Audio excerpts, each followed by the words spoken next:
GLP-1 medications are revolutionizing weight loss, and not just for the extreme cases. However, failing to broaden your considerations past GLP-1 medications could leave you falling short of your never-ending lasting weight loss journey. There are supplements and medications that can be added or used as powerful tools to help you on this never-ending journey of lasting weight loss. In this video, we're going to show you how to utilize them most effectively, both with and without your favorite GLP-1s.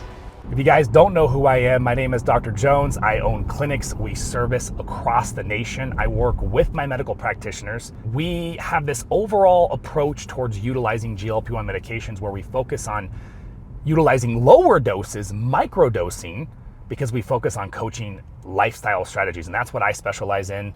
I've been helping people, with lasting weight loss for over the past 20 years. And I myself have struggled after I lost 100 pounds over 20 years ago. It took me damn near 8 years to achieve stability myself. And so this has really put me down this path where I am just emotionally connected and driven to help people in this space. And I do think these medications are amazing. I just think they're being used incorrectly. And for deeper dives into the general topic of microdosing, check out my other videos on YouTube. We certainly have a lot. But today we're here to talk about GLP-1 alternatives. Alternatives to GLP-1 medications. With the kind of crazy popularity that we're seeing with GLP-1 medications like Semaglutide or Tirzepatide, guys, the blockbuster weight loss medications right now, and by the way, there's so much more than weight loss, just overall metabolic health. With the explosion, naturally, there's an explosion of alternatives, right? Can we get the GLP-1-like effect without the risks, without the complications, the downside? Can I get all the upside? In a general sense, that's just a silly question, right? Can I get all the upside without any of the downside, right? In a general sense, that would make no sense. In an investment, that would make no sense, right? This isn't financial investments here. This is your health. And it does kind of play out, though. And the good news is the overgeneralized risks and the overgeneralized complications are actually not that big of a deal. And you guys are going to learn why that is and why I say that in this video. But yeah, there's certainly situations, and we're going to get into those situations when you really would want to look for an alternative. We're going to talk about all the various types of alternatives here. We're going to talk about my favorite medication alternatives, and we're going to talk about my favorite supplement alternatives. But before we even get into that, I think it's important to understand that I would be remiss without starting the conversation out with why exactly it is that you are looking for an alternative, so I can address that and possibly have you reconsider your decision. I do recommend you finish watching this video nonetheless, because you're going to learn a lot about the alternatives, and you might even realize that a combination of lower doses of multiple things might actually be the best option for you. But this is for you and you only to decide, so let me know in the comments what you guys end up deciding to do, what you're already doing, and what you really got out of this. The alternatives, there's so many of them. Phentermine and nicotine gum are ones that are not discussed enough. So we're going to get into that. We're going to get into my favorite medication, Tesofensine. And then we're going to talk about supplements that you can use, both Unimate and Balance from a company called Unicity, CaloCurb. We're going to talk about exogenous ketones, fat bombs, and really give you guys a plethora of options. But before we get into that, why are you looking for alternatives? In a medical sense, you might be medically disqualified for GLP-1 medications. And we're going to get into all that. But outside of a medical disqualification, the only other reason you might be considering an alternative is because you've heard some silly nonsense on social media, and you heard and caught some fear-mongering bullshit that's just not accurate, usually spread by people with ulterior motives, usually selling the supplements that we're going to talk about. And just not really understanding the science behind them. As a holistic practitioner myself, I've always believed in utilizing the least amount of medications, but utilizing them when possible. I feel like truly functional, holistic viewpoints towards healthcare that don't embrace medicine I think it's almost as bad as only embracing medicine. We need both. We need to use science when available. We need to use science when necessary, but always staying true to these ancestral tenets, these lifestyle strategies, which I call the pillars of lasting weight loss, and we'll definitely get into all of them. GLP-1 medications are a little bit different though. Unlike statins for cholesterol, blood pressure medications for blood, antihypertensives for your blood pressure, and of course diabetes medications for your blood sugar. These medications are necessary because if you leave those issues unhandled, they can absolutely kill you. But they're really addressing downstream symptoms: blood pressure, blood sugar, cholesterol. These are all downstreams of metabolic health. And specifically at the top of this, among a few other things, is insulin resistance. Insulin resistance, the condition in which your body is not responding to insulin as well, which insulin's primary function is to drive the blood sugar into your cells, out of your blood, into your actual body, right? Into the cells, into the tissues. Your body has to regulate blood sugar levels, and it'll do everything it possibly can. And it does. It ends up having to produce more insulin. And so insulin resistance turns into hyperinsulinemia, or chronically elevated insulin levels. And these are deleterious. This condition is deleterious to your health. And I have a whole video specifically on insulin resistance. You should definitely check that out. Look for it on the thumbnails on the YouTube page. But the detriment is high. And truthfully, when you look at the top 10 killers of health issues, the biggest killers, the majority of them are driven by insulin resistance, and not primarily, but heavily influenced and affected by insulin resistance: obesity, diabetes, cancer, cardiovascular disease, kidney disease, non-alcoholic fatty liver disease. All of these issues heavily impacted by the hyperinsulinemic state.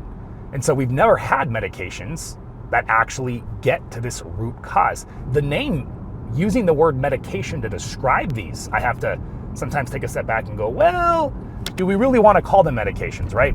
Because what they actually are modified versions of our naturally occurring incretin hormones. And the word hormone and peptide sometimes get used interchangeably, but they're peptide hormones. They're called incretin, and they're responsible for the fullness, the satiety. It's a motivator to stop eating when you're full.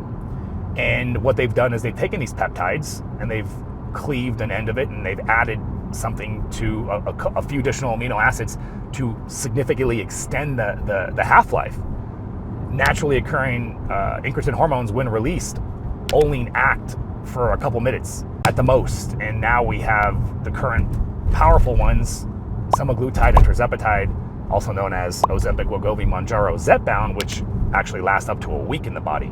Major difference, which I'm gonna revert back to this stamp when I talk later about supplements, because unfortunately, a lot of people will tell you silly nonsense that these supplements, certain ones, stimulate the GLP-1 receptors. Therefore, you will not need to utilize the medications. Just take these supplements. And it's just very stupid to say that, because the reason why these medications are so potent and so effective is not just the simple stimulation of the GLP-1 receptor. Many things, supplements and lifestyle, can positively impact and affect and stimulate the GLP-1 receptor, and GIP, and a couple other. It's the degree of which it's being stimulated, which, as you saw, minutes to a week, is significantly more powerful, and no supplement or lifestyle modification directly will get close to that. Now, there are a combination of lifestyle interventions that I think actually can do better, but that's a long-term game, and we'll definitely get into all that. So these modified peptide medications, quasi-meds, whatever you want to call them, not only are they less of a medication to me, they actually get to this root cause of overall health issues, which is insulin resistance, hyperinsulinemia. So there's, unfortunately, going back to the fear mongering and misinformation, it's very trendy to say anything about GLP-1 medication. So people are just looking to say whatever the hell they want to say. And, it's easier to say bad things about these medications than it is to say good things if you're not familiar with them and you don't use them. And like I said, I am fortunate enough to coach thousands of people who are on these medications. My practitioners I'm watching the dosing and I'm coaching them, and I'm actually able to, get back with them and share with them what I'm seeing and the changes. And it's always funny, the people that are doing better are the people that are on lower doses while simultaneously implementing targeted lifestyle interventions. Their side effects are just non-existent, almost in most cases. Because remember, the cookie cutter standard template is every 4 weeks, double the dose, every 4 weeks, double the dose, increase, let's go up. So many people are being increased on their dose before any conversation of, do you even need to, right? And what's the definition of needing to, right? Are we really gonna increase someone's GLP-1 dose because the research shows that when people in the study, after 4 weeks, they needed to increase to and continue to get weight loss results because the study showed that in that study, therefore everybody else needs to? That's not sound medicine. And I can tell you, and I think you guys are smart enough to figure this out on your own, they weren't doing the FLOA protocol, which is our structured approach towards improving metabolic health with lifestyle. No, they're doing your standard stuff, healthy stuff, lifestyle modifications. And that's another whole issue. It's not ubiquitous when we say lifestyle interventions. There's quite a discrepancy in what's ideal lifestyle and what's not. And so that's definitely worth mentioning for another video. What I want you to walk away with from this part of the video is understanding that even if you're not microdosing, GLP-1 medications are not as scary as you probably have been led to believe, which is why you're considering or looking for alternatives and watching this video. And I could even tell you with great confidence that we will significantly improve your experience on them if you work with us, because we're going to utilize much lower doses by implementing targeted lifestyle interventions at the same time, which therefore will also decrease the risk. And what are these risks? So the side effects that everyone's so concerned about, nausea, diarrhea, and vomiting, again, does definitely happen if you're following the standard protocol and you're increasing to those massive doses. But the complications that people talk about as if they're happening all the time, when you actually look at the data, are extremely rare. Pancreatitis, gastroparesis, stomach paralysis, gallbladder issues, gallstones, these are very rare, but they should not be taken lightly. I always tell people all the time, and I think it's worth mentioning in this video, that if you think you can achieve lasting weight loss without the medications, don't use the medications, right? And we're gonna talk about other pathways and other things you can do outside of the GLP-1s. But in the context of risk versus reward, I'll argue all day that staying obese, staying overweight, insulin resistant is much worse and a greater risk to your health long-term than these medications, especially if you follow our guidance, my medical practitioners and I, and how we utilize lower doses, microdosing, intermittent use protocols, or trying to maximize effectiveness of the lower doses with flow and the various lifestyle strategies that we do. Okay, so what are some actual medical contraindications that would, regardless of how you feel and how you want to approach this, will leave you unable to use GLP-1 medications? That's a pretty straightforward situation. So I already talked about a couple of them, but let's just kind of review from the top. If you have a family history of thyroid medullary carcinomas, family history, so not just you, and not all thyroid cancers. I also see people make this mistake a lot. There's different types of thyroid cancers. Papillary is not one of these that are a contraindication, specifically medullary. So family history of thyroid medullary carcinomas and neoplasmas too as well. Outside of these two issues, any other thyroid related issue is not a contraindication. Thyroid removed, Hashimoto's, like, doesn't matter. Even other cancers, as we discussed, because people get really confused. Now, while we're talking about thyroid, not a contraindication, but just to clarify, because these medications are slowing down the transit of food through your GI tract, it can impact the absorption of your thyroid medication. And so it's very important that you let your thyroid provider, if it's a different provider, know that you started GLP-1 so that they can keep an eye on your blood work and modify doses if necessary. So GLP-1s can affect absorption of thyroid medication, but in terms of contraindication, that's the thyroid medullary carcinoma is it. Next would be active pancreatitis. So now that's the only family history thing. Now we're talking about you, but we're not talking about cancer anymore. We're talking about inflammation, itis, inflammation of the pancreas. If you have pancreatitis, you should absolutely not start GLP-1 medications. And pancreatitis is not something to take lightly at all. It is and can be quickly progressive and sometimes fatal. All inflammations of organs can eventually become fatal, but pancreatitis can progress much quicker and is certainly something to not take lightly. We don't start anybody off, my practitioners, on these medications without comprehensive labs, looking at pancreatic enzymes to make sure, because pancreatic enzymes, if they're elevated, does not mean you have pancreatitis, but it certainly suggests that you may be progressing towards it, and we just want to keep you rather, safe than sorry later. So pancreatitis, active gallstones, biliary disease, which is the issues with the bile duct systems that attached to the gallbladder. Again, active issues currently, not a good idea to start GLP-1s. Gastroparesis, so if you have any sort of stomach paralysis, there's a few different conditions, any sort of paralysis of the GI tract, not a good idea to start GLP-1s. And then if you are a diabetic, this one is always interesting. You're not necessarily ruled out, but you do need to monitor your blood sugar levels tightly. If you're on insulin, you absolutely should be on a continuous blood glucose monitor, which you probably are already. And if you're not on insulin, at least checking your blood sugar, which you should be doing if you're a diabetic. That would be the only case to be on other diabetic lowering medications. Maybe metformin, because it's pretty popular in the anti-aging space, and that's a whole other conversation. I would add diabetic retinopathy. That's a new one. You've seen a lot of people talking about that recently. So diabetic retinopathy, if you have a history of that, definitely not a good idea to start GLP-1s just to play it safe. I did several videos talking about that. Blindness is not an actual concern for GLP-1s. It's definitely more of the particular instance of an individual who already has progressive atherosclerotic buildup in those vessels in the eye. And it's an unfortunate byproduct of moving that body towards health and optimization. And we certainly are just guessing at this point. And we need a ton more research to really fine-tune our understanding of that. We got a good understanding now of true GLP-1 contraindications. So that would obviously be a situation when you need to look for alternatives. Just to kind of resurface what we talked about a little bit ago, kind of in summary, outside of true contraindications, if you were looking for alternatives, hopefully now maybe I've been able to dampen those concerns, those silly fear-mongering tidbits of information you got from God knows where. And now you understand that you have much less to be concerned about and much more to focus on, which is your health and your risk factors. Once properly adjudicated and considered, you realize that it's a no-brainer to use these medications. Or at the very least, you're thinking, okay, I feel more comfortable, Dr. Jones, but I definitely like the idea, microdosing, using lower doses. I want to put in the work, yada, yada, yada. So hopefully you're in the mindset. And in either category, you potentially can stack with these medications that we're going to talk about. Of course, as always, I'm not giving you medical advice, and you need to be discussing these things with your healthcare practitioner. So number one, Tesofensine.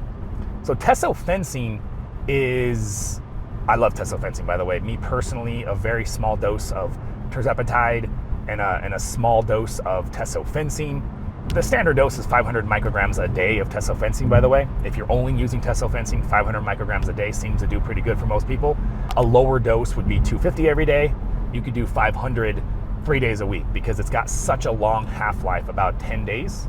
So whatever's easier for you. I know it's harder to sometimes find the 250 microgram doses. Tesofensine was actually originally a Alzheimer's medication, and they discovered, holy crap, it's got some amazing fat loss properties. And so this is a big deal. And when we look at the mechanisms of action, completely different mechanism than GLP-1 medications. So all of those contraindications, no concern at all with Tesofensine. A couple contraindications we'll go over briefly, but the mechanisms of action here, what they consider this medication is a triple monoamine reuptake inhibitor. So that's just a fancy way of saying that you're going to end up with an increased amount of serotonin, dopamine, and norepinephrine. Not an increased amount as in an actual literal measurable increased amount, but an increased effect, because the reuptake means that there's a certain amount of these brain chemicals that get released and a certain amount that gets taken back. Well, if you can block the thing that takes it back, then the original amount can stimulate longer. And so it's very synonymous with saying increase the amount, right? Increased effect. I just want to be clear. And so you get increased dopamine effect, increased serotonin, increased norepinephrine. So what this translates to, what we see in patients, is very, very similar, but subtly different appetite control and satiety control with Tesofensine compared to the GLP-1s. And so decreased physical hunger, decreased cravings, and you actually get a unique effect from the norepinephrine effect, which you don't get with the GLP-1s, which is you actually have an increased metabolic rate, which is really nice. So you're burning some more calories too. It's not significant, but it does increase caloric expenditure. And look, head-to-head comparison, GLP-1 is better. There's a reason why I took the time to not just give you guys alternatives without helping you understand why you should probably still be utilizing GLP-1s, because GLP-1s are the best. Tirzepatide and then soon to be retatrutide. So the Tesofensine though is really nice, and it has a really nice cognitive lifting effect. A lot of people would consider this a nootropic. A nootropic is a classification, if you will, unofficially, right, in the biohacking space for compounds that improve cognitive function, attention.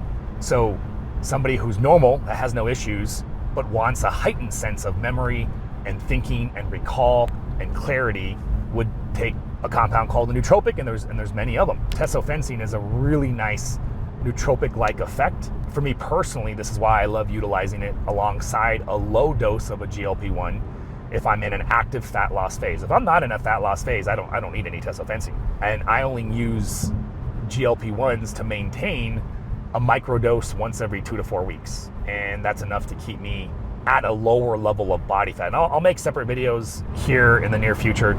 There's a difference between maintaining a healthy body fat versus maintaining a leaner physique. And so I'll save that for a later video. But I love Tesofensine as an alternative or as a complement to your GLP-1 medication. Okay, so let's talk Phentermine now. Phentermine is the tried and true weight loss medication in the medical space, in Western medicine. It's been around the longest. It has the most amount of research. It works on the short term, at the expense of a big aspect of your health. It's very powerful. It has some impact to your cardiovascular system. It's a heavy-hitting medication, and a lot of you won't even be qualified for it due to prior heart issues. And so again, make sure you're working with a healthcare practitioner with the Phentermine. Make sure you get a full evaluation and you don't have any heart issues if you are considering utilizing this medication.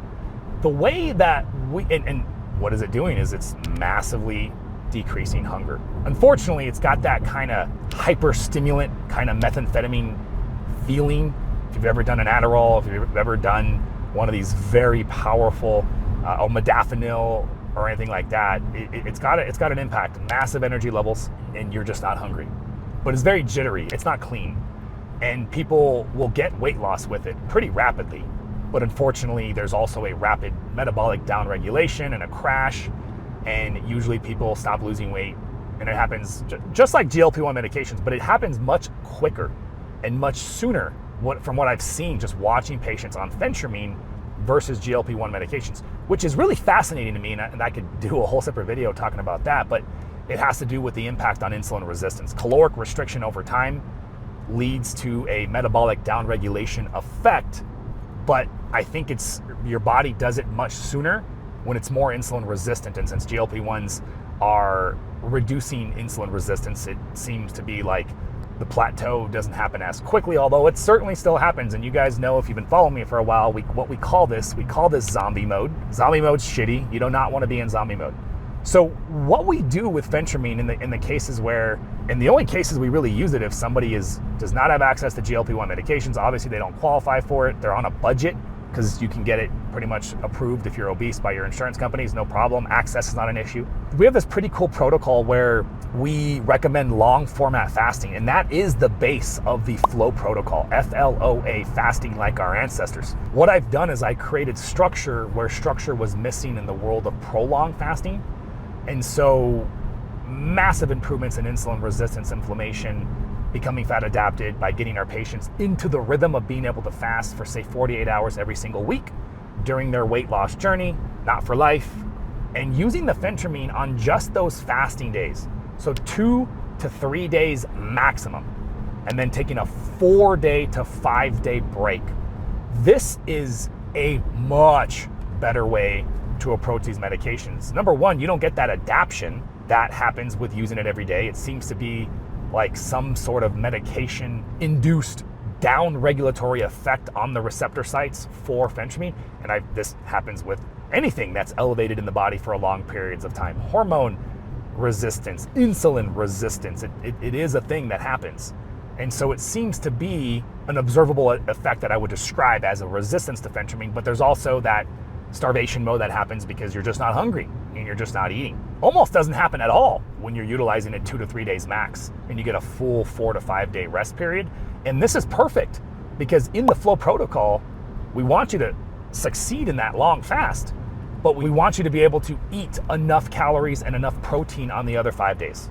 This is vitally important, and this is the part of the magic behind FLOA protocol. We are partitioning your calories instead of, say, a 500 calorie deficit or an 800 calorie deficit or whatever your deficit is every single day, observable by the bodies. It's a trend, deficit every single day. There's no feasting, there's no high calorie days to offset the body. And so your body is, from my observation, reacts by going into starvation mode sooner, down-regulating the metabolism. But with FLOA, the design, what I realize is, hey, if we hit the body with a caloric intake on these days that's closer to your TEE, usually for most people 1900, 1800, up to 2300, depending on many variables like weight, age, height, activity level, gender. It's almost like we don't get this effect. And this is why by the way, the book that I wrote, it's available for purchase on Amazon, why it's called Fast, Feast, and Flourish, because I truthfully think that this approach towards your calories, if you're even thinking about calories,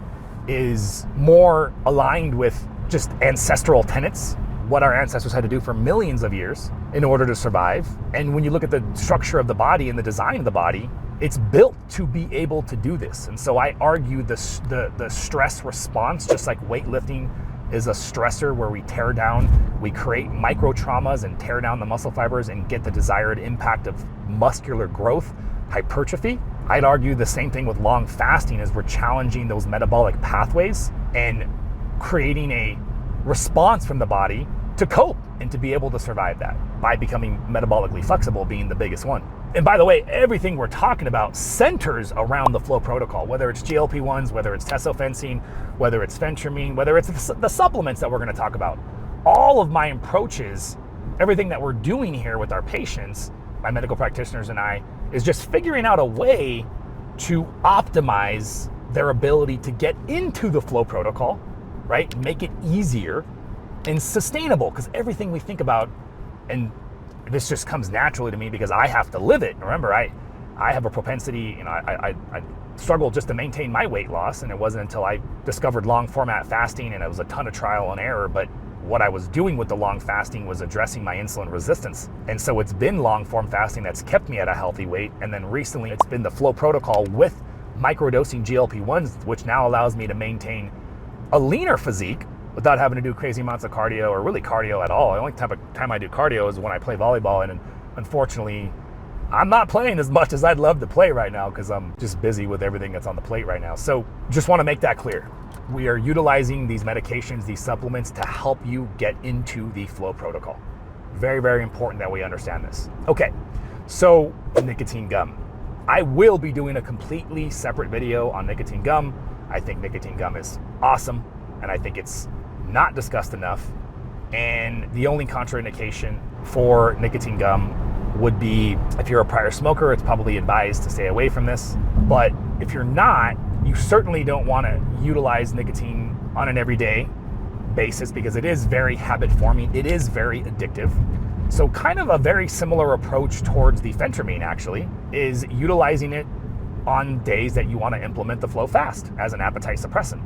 And it's also a very nootropic effect. It's really good data behind nicotine in isolation. All the concerns and issues that you've heard about nicotine, by the way, are more related to the way nicotine is delivered. So smoking, we know, is horrible for your health. Vaping, if you're really trying to tell yourself that vaping is a good alternative from smoking, you need to wake the fuck up. To quote my British colleague on social media, Eddie, he's hilarious, and he tells people to wake the fuck up.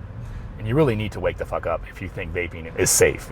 Like, come on. Do you really need to wait for the randomized controlled trials that we've done on smoking regular cigarettes to tell us what we can already tell is likely the case with vaping?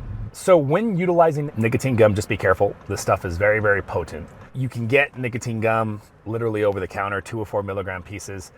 We'll link to some of my favorite, if you're in my community, guys, which guys, you should be in there. We link to all this stuff here. So there's some brands I like Lucy's nicotine gum. We can actually prescribe lozenges, which are nice because nicotine gum, the problem with nicotine gum and nicotine in general is it's very potent. And so you do have to slow down, especially in the beginning. You have to assess your tolerance. And then once you have an idea of your tolerance and how you react to it, you just needed to deliver it slow, right? For most people. For me, I have a sensitivity to rapid increases in nicotine level in my body. So I've used it on and off for years. Talking about gum will make me nauseous, always, no matter what. So that's what I've learned on myself in my responsiveness to nicotine. So what I have to do with gum is chew it for 15 seconds and then park it in between my teeth and gum, let it sit there, and then a minute later chew it some more and then go back and forth. It's kind of annoying, but do this for a little bit and then it's done. So I love these lozenges that our providers can prescribe because it's 1 milligram for the entire lozenge. You pop it in and it absorbs at the perfect rate and you don't have to think about it. And it gives you 1 milligram. So you could do a second one right after if you need, which usually I do. I actually told the pharmacist that they can compound 2 or like a 1.5 dose. But anyways, be careful with it. Experiment, assess your tolerance, start really low. So if you are using the gum pieces, I would literally take 1/4 of the 2 milligram piece and I would try that. And I would also do the chewing, parking, and work your way up. Go from chewing, parking to just chewing. That's still 1/4 piece. And then slowly over time, increase your dose to find that sweet spot. Remember, we're just using it for the goal, right, of suppressing hunger. Suppress that hunger so that you can get through the fast.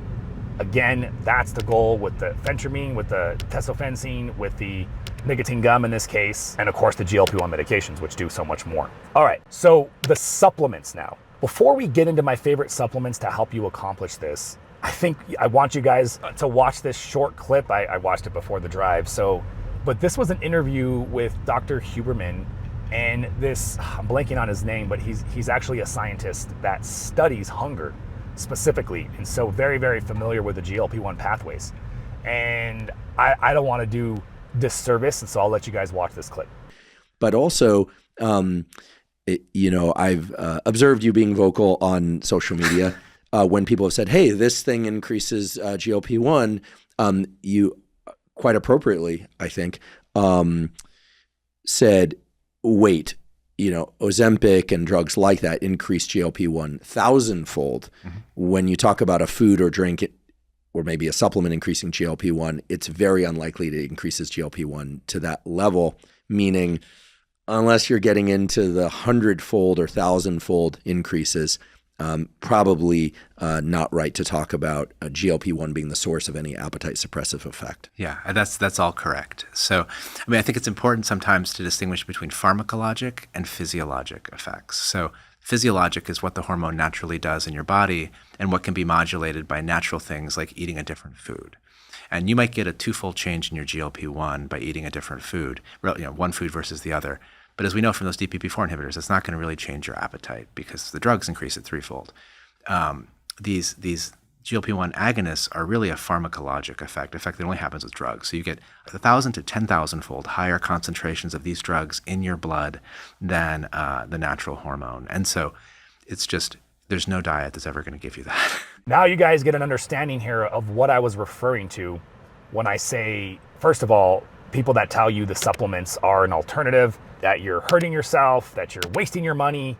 Why would you suffer with side effects? Use this supplement. This supplement's going to get the job done. They are full of shit and they're ignorant to science and they don't understand how this works, and be wary. What I would always say is if you can actually get the job done with supplements, then great, use the supplements. Don't use the medications. I might argue for a micro dose of the medication alongside your supplements. That's probably what I would argue for. But from a general sense, I'm all for not using medications in general, like I talked about, when you don't need them. The point that I'm trying to make, though, is don't be fooled to think that these supplements can be an actual alternative for the effect that you may likely need from the GLP-1 medications and any of these powerful appetite-suppressing drugs, because we need something powerful to give us an edge to be able to make lifestyle changes. Now, the nicotine gum and the Phentermine are only going to help you during the fasting days. You're still going to have food chatter on the other days, but at least you have a head start. The Tesofensine and the GLP-1s are going to be much more ideal because they'll make the fasting easier and they're going to suppress your appetite on those other days, the food chatter, so that you can make better choices of food quality on those days as well, which is why I prefer those. And personally, I told you I like the combo of Tesofensine and a low dose of GLP-1 alongside with it. Okay, so with that being said, the supplements. The supplements can be used in isolation or in combination, which is a very popular approach that we take. And so, for example, the Unimate imbalance, which we're going to talk about first, you can use that as a standalone product. That's what that company is known for, is getting you on an intermittent fasting protocol and getting you on the Unimate and the balance, and people are getting tremendous results. The ones that are actually getting results that last are the ones that are not as insulin resistant and metabolically dysfunctional like the majority of you watching this video. That's the counterpart that many of those uneducated people on social media just don't have an understanding or familiarity with, which is why they'll tell everybody to just drop the medications and use the supplements. But an example of how to combine them is we have people in our program that will utilize a lower dose of the GLP-1 medication and use the Unimate imbalance every single day. And they're able to, from what I can see, get a enhanced effect off of that lower dose right out the get-go, because the Unimate imbalance seem to be working synergistically with it. And so a lot of these supplements, I think, can be approached that way, either as an attempt to just be used on their own as a replacement to these medications, or in some sort of combo with the goal of maybe utilizing reduced doses. And they become very, very important when we look at the future of weaning off the medications. So I'm actually just about to get an adjustment right now, so I will catch you guys for the rest of this video here in a couple minutes. Okay, so the first supplements I want to go over are Unimate and Balance. These supplements come from a company called Unicity, and they're advertised as, like I said earlier, the solution to all your metabolic problems. And, you know, the funny thing is it's actually, as much as I poke fun, it's a really awesome product, and we use it, like we said earlier. But, you know, like anything, it's a supplement. It's not stimulating to the degree that we need it to. So what is Unimate? Unimate is a concentrated version, significantly concentrated, no other product like it on the market, of yerba mate tea. So yerba mate tea has been well established as a tea that helps with energy, fat immobilization, and energy production. And the active ingredient in yerba mate is cholinergic acid. And so the problems with yerba mate tea is it doesn't taste great. You have to drink a lot of it to get the kind of effect you want to get out of it. Like I said, it's bitter. So what they did is they significantly concentrated the active ingredient, about 100 times more cholinergic acid in a cup of Unimate compared to regular yerba mate tea, which is much more effective at suppressing appetite and giving energy. They made it so that it tastes great and that it easily dissolves in both hot and cold water, so that you can have both your iced tea and your hot tea. Personally, I kind of go back and forth, and there is some caffeine in it, not too much. And so if you're approaching it from their perspective, taking a yerba mate in the morning and a yerba mate kind of midday will help it extend your fasting windows. And then their second product is Balance. Now, Balance has no stimulant in it whatsoever. What the Balance is a blend. It's a proprietary blend of different fibers. Now, we know fiber is so beneficial for the gut microbiome, and there's different sources of fiber, but what they've done is they blended together the most inducing blend of fibers. And I mean, this stuff, you mix it in water, you better drink it fast because of how gelatinous and how quickly it gels up. And so this is really, really important. So I'll use the Balance more in the evenings because it really does create a physical fullness for me and makes skipping dinner for when I'm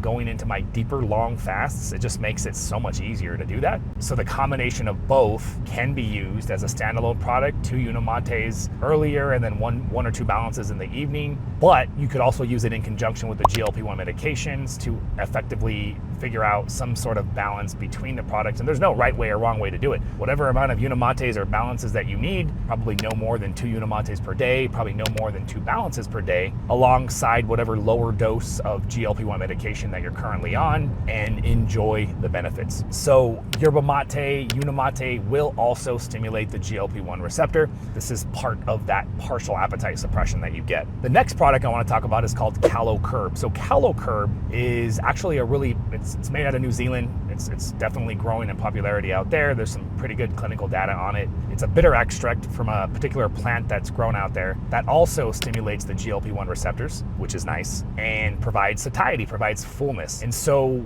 we have patients using the Calo Curb both when they're weaning off the medications or in combination with a lower dose. Again, it's going to produce some cravings control and some appetite control. Neither of these are going to work anywhere near near the strength of your GLP-1 medications. But one popular way that I think of both of these, so you're on your GLP-1 like semaglutide or tirzepatide, let's say you're on like a lower dose, right? Like 2.5 of tirzepatide. It's good. Like throughout the week, you're doing pretty good. You're much less cravey. You know, you're able to control your situation. The fasting's easier, but still challenging. So you can take the Unimate or the Balance, for example, during your fasting windows. And it's really nice to be able to take advantage of both of these products. They're very safe and very well tolerated together. The next one, we've kind of in the supplement category. I put it in the medication category because nicotine is very potent, but just reminding you guys again, nicotine is very awesome and can be used. Just be careful and respect the dosing and give your body the necessary time to acclimate to it. Exogenous ketones. So exogenous ketones are awesome for suppressing appetite. We have to understand what are ketone bodies. So ketone bodies are produced by your body when you're in a deeper state of beta oxidation, of fat burning. The deeper the state of fat burning you are, which is induced with severe caloric restriction or fasting or ketogenic diet, your body is replacing some of that glucose metabolization that it would need. It's replacing some of it with ketone bodies. So your body, to a certain extent, can run off of ketones. Not entirely. Your body, your brain specifically, will always need some glucose. There's certain parts of your body that will be always making glucose, even if you never had another carb for the rest of your life. But ketone production can complement and increase, and it does increase in production with decreased consumption of glucose, of carbohydrates. And they call ketone the clean burning fuel, as you may have heard, because it's actually less oxidative. There's less free radicals produced in the metabolization pathways of the ketone bodies being utilized for energy than standard glycogen carbohydrate metabolization. And ketone bodies too, you feel better. Your energy's heightened, you have more alertness and more focus that many people talk about. Usually when you start a fasting or a ketogenic diet and you don't feel good and you feel worse, it's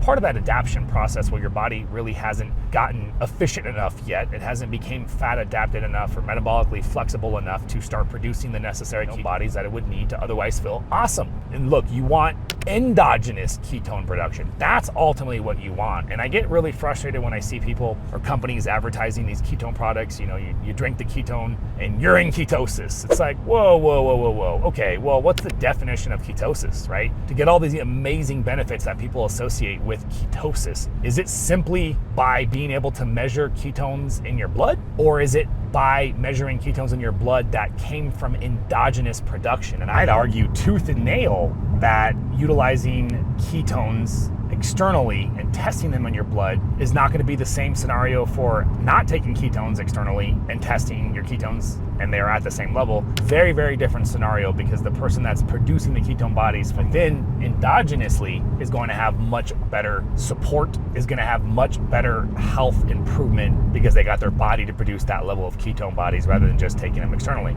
But look, we can still use those external ketones. We can still use exogenous ketones as a tool to suppress appetite and to get into deeper rounds of fasting. Finally, fat bombs, guys. We're going to end it here. So MCT oil and coconut oil. MCT oil is a concentrated version specifically of these types of short chain fatty acids found in coconut oil, and MCT oil is even more concentrated than what you would find in coconut. MCT oil has been made very popular. Dave Asprey talks about it, calls it brain octane fuel.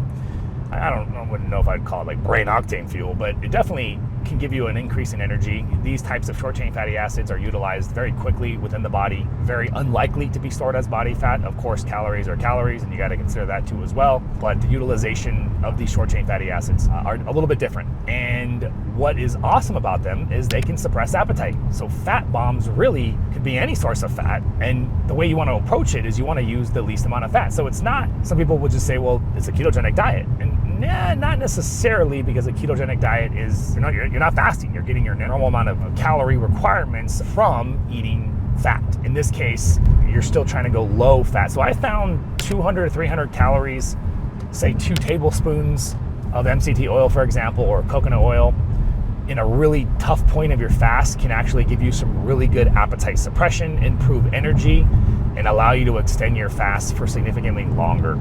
Give it a shot, guys. Let me know in the comments how you're finally tuning your GLP-1s and or supplements. If you guys enjoyed this video, check this one out here. This is where I get into the microdosing protocols that we've talked about. which are an essential key of how I approach these GLP-1s. We'll see you guys later.